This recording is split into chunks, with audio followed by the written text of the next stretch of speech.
Hello again, and welcome to the Roy Williams Show. We'll be talking Carolina basketball here for the next hour with the Hall of Fame head coach of the Tar Heels, Roy Williams. We'll talk about Carolina's last couple of games, preview the matchup with Wake Forest coming Wednesday now at 7 o'clock on a game time change for that one. And you'll hear some of a conversation with Tar Heel senior Andrew Platek. Adam Lucas and I had a chance to talk to Andrew. Think you'll enjoy that. That's coming up in just a little bit. But let's get busy with Coach here. And Coach, a split week for the Heels. Carolina, 2 more games. It came down to the final minutes. 81-75 win over Syracuse on Tuesday, then falling to Florida State 82-75 on Saturday in Tallahassee. Your thoughts on the week that was for your team? Oh, it's amazing. Things are happening quickly, but you never know one day to the next what's going to happen next. Do you play this game or that game? But the week it was. We've been in our league. I think we're 3-3. Is that correct? Correct. And 3-3 in the league. We could be 6-0, but we could be 0-6, and that's what it is. But Syracuse, we knew coming in it was going to be very difficult trying to get adjusted with such a young team to playing against their zone. We've got 3 or 4. And one time I think we even had 5 freshmen on the court. And Syracuse's zone is different and really, really good. And when you have experience, it helps you, but it's still really, really, really good.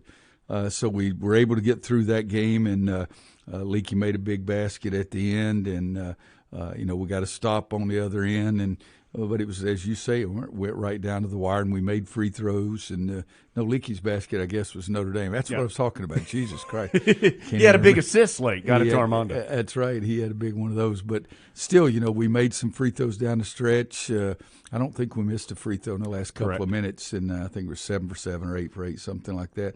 But Buddy Boeheim killed us in the first half, and Leaky and everybody played better in the second half, and he had 18 in the first half and 0 in the second half. So needless to say, they did a better job, and Buddy perhaps missed a couple that he could have made too. And then turn around and go to Florida State, and scared to death. I'd seen their previous game where they scored 100 million points against North Carolina State and shot 70% from the floor, and so we knew it was going to be a really tough game. They're really good. They won the regular season last year. Had 2 of those guys drafted in top 11 picks, and rightfully so, because they had a great, great year. But they are really, really good and deep and athletic and defend you and all those kind of things. And they have guys that make shots too. Yeah. So it was a tough one, but inside a minute, it's a 2-point game inside a minute, if I'm not mistaken, and we just didn't get over the hump.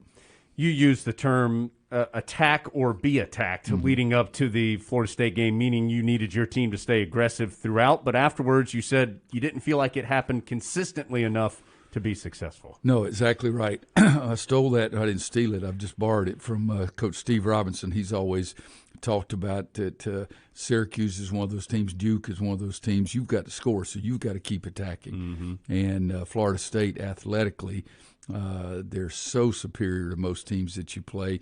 They pressure you so much that if you get on your heels and start backing up, you have no chance. Right. So you better keep trying to score. But attack or be attacked came from Coach Robinson, and there were at times during the game I thought we did a good job of that, and at other times we just didn't attack at all.